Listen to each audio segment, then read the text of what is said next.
antara langkah-langkah yang bergegas mengejar mimpi, kampus menjadi tempat bertemunya banyak manusia dengan cerita yang berbeda. Ada yang datang dengan tawa, yang mudah menyatu, ada pula yang berjalan dalam diam, memeluk rasa asing di tengah keramaian. Di tempat inilah bukan hanya ilmu pengetahuan yang dipelajari, tetapi juga bagaimana manusia memahami sesamanya, menghargai perbedaan, dan belajar hidup berdampingan dalam keberagaman.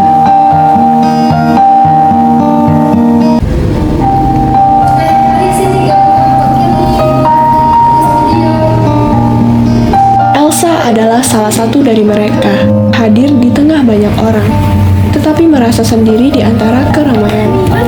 Tatapannya sering menunggu, langkahnya perlahan menjauh, dan senyumnya tertahan oleh rasa takut yang tidak pernah benar-benar dimengerti orang lain. Ayo kita ngerjain tugas sekarang di gazebo. Kalian duluan aja, nanti aku Bukan nyusul. karena ia membenci kebersamaan, melainkan karena ia terlalu sering merasa asing dalam lingkungannya sendiri. Si Elsa kemana sih? Katanya ntar nyusul. Gak tahu ya, dia kan emang kayak gitu, gak mau bergaul. Kenapa ya Elsa tuh kok kayak pendiam banget gitu? Gak tahu ya, mungkin dia udah masalah kali. Tapi ya nggak kayak gitu juga, dia sampai ngebungkus kita loh. Iya, padahal kan kita udah ajak dia, tapi dia kayak gak peduli gitu, nyebelin banget. Udah, mending kita kerjain tugas ini.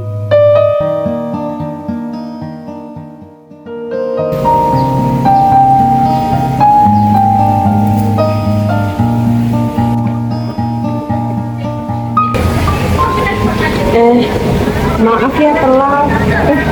Betul. Nggak apa-apa, duduk aja. Kita lanjutin ngerjain dulu.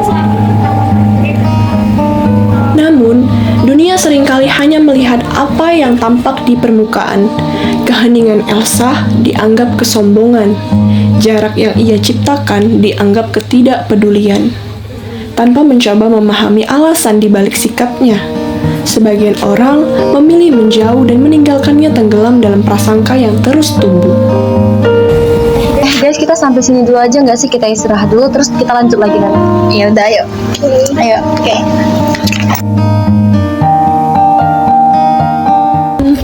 Elsa semakin percaya bahwa dirinya memang tidak pantas berada di tengah mereka. Duluan ya. Oke, bye-bye.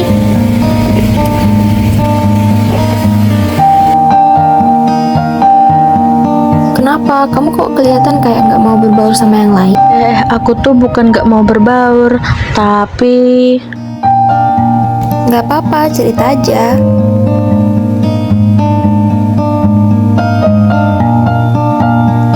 kok aku merasa ya materi kita ini nggak relate sama kehidupan sehari-hari. Kok gitu? Gimana ya ceritanya? Kan pas aku dulu tuh, aku masih SMP, SMA tuh, aku sering banget dikucilkan. Aku tuh kayak nggak dianggap di kelas itu. Makanya aku tuh ngerasa materi kita tuh nggak sesuai sama materi kita. Jangan mentang-mentang kamu pernah dikucilkan, kamu jadi nggak percaya sama penerapan Pancasila itu. Kamu aja nggak mau membuka diri sama orang lain. Gimana kamu tahu persatuan itu gimana? Coba kamu lebih ngebuka diri lagi sama yang lain, biar kamu tuh tahu gimana artinya persatuan gitu antara sesama. Oke deh, nanti aku coba lebih percaya diri sama diri sendiri. Maaf ya sama kelompok kita, aku diem aja terus nggak ngedengerin materi kita sama sekali. Iya, nggak apa-apa. Nanti ikut aja ya di perpus nanti sore. Jangan nggak dateng. Duluan ya. Aduh, gimana ya, aku datang nggak ya ke sana? Datang nggak ya? Aku tuh bingung. Ya udah datang aja. Melalui perhatian kecil dan ketulusan sederhana, perlahan dinding yang dibangun Elsa mulai runtuh. Sapaan hangat, ajakan sederhana, dan rasa peduli membuatnya mulai percaya bahwa tidak semua orang datang untuk menyakitinya. Untuk pertama kalinya, Elsa merasa bahwa dirinya benar-benar dilihat, bukan sekedar dinilai.